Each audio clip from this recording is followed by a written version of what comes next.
Pour ceux qui ne te connaissent pas, pourrais-tu nous raconter brièvement ton parcours? Je m'appelle Edgar Yves Monou, même mon pseudo artistique c'est Edgar Yves, c'est mon prénom, j'utilise pas mon nom parce que je suis le fils de Edgar Yves Monou, un homme politique béninois. Et donc je voulais rendre le prénom célèbre parce que le nom me semblait déjà être un peu célèbre en Afrique de l'Ouest. Voilà, je suis stand-upper, ça fait à peu près 10 piges que je me bagarre et 2-3 ans que je commence à faire de l'oseille. Donc j'ai vu Jésus pendant 7 ans et maintenant je suis dans les cordons bleus. Tu as dit que tu fais un métier où les gens craquent souvent sous la pression. Comment fais-tu pour continuer de progresser sans être envahi par les émotions négatives? D'abord, je suis envahi par les émotions négatives comme tout le monde. Donc, c'est pas un truc que tu peux éviter. Je pense que c'est plutôt chercher à l'éviter qui te fout dans la merde. C'est genre, t'as le seum, mais t'assumes pas que t'as le seum.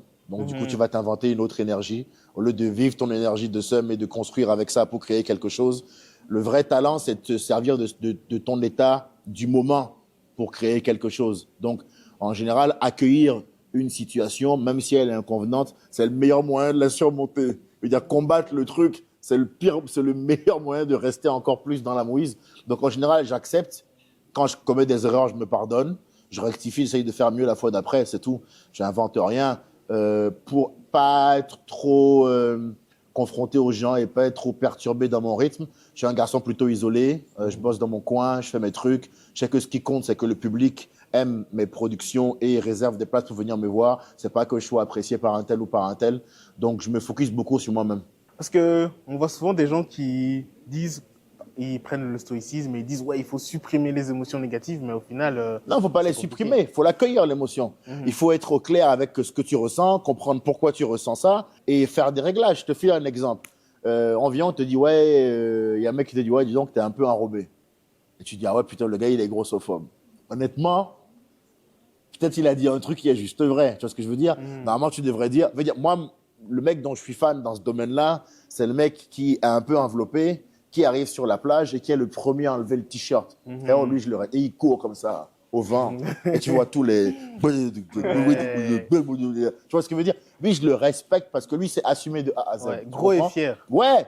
Si t'es gros, faut que ce soit un choix du cœur. Parce que je veux dire, donc quand tu dis t'es gros, tu dis, bah ouais, je suis gros, mais c'est 4 ans de McDo, hein, c'est du travail. C'est du travail, monsieur. Et attends, c'est des nuggets, c'est du boulot, c'est la sauce fromagère, c'est du travail, tu vois. Donc, il y a un truc qui dit, c'est pas ce que l'homme sait qui est vrai qui le blesse, c'est ce qu'il découvre qui n'est pas vrai. Tu comprends? Si tu as une vision de toi qui correspond pas à la réalité, alors tu es quelqu'un de facilement vexable parce que du coup, on n'a plus qu'à te la mettre en face, ta vérité, pour te déstabiliser, en fait. Donc, faut accueillir les émotions telles qu'elles sont et faut essayer de construire avec. En fait, faut dealer avec ce que t'es.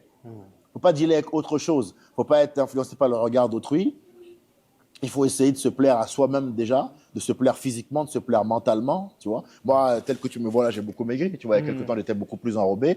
Ben, je me suis rendu compte que pour la santé, et puis même pour coucher avec des mannequins, il fallait quand même... Ne le coupez pas au montage. Non, on va garder, t'inquiète pas.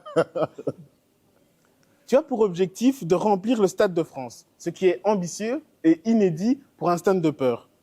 Quelle est selon toi l'importance de porter des rêves aussi fous? Moi, j'ai entendu Tony Parker, mais je crois qu'il a eu de quelqu'un d'autre dire si tu as des rêves qui t'empêchent pas de dormir la nuit, c'est que tes rêves sont pas assez élevés. Si je te dis que mon rêve, c'est de faire un zénith, un zénith, je vais le faire là. C'est-à-dire que là, je finis 2 fois le Grand Rex avec Solide. Après, je fais le Dôme de Paris en février pour lancer mon nouveau spectacle Vigilance. Et je finirai la tournée de Vigilance dans une grande salle. On fera peut-être un mois à l'Olympia ou peut-être 2 zéniths de Paris.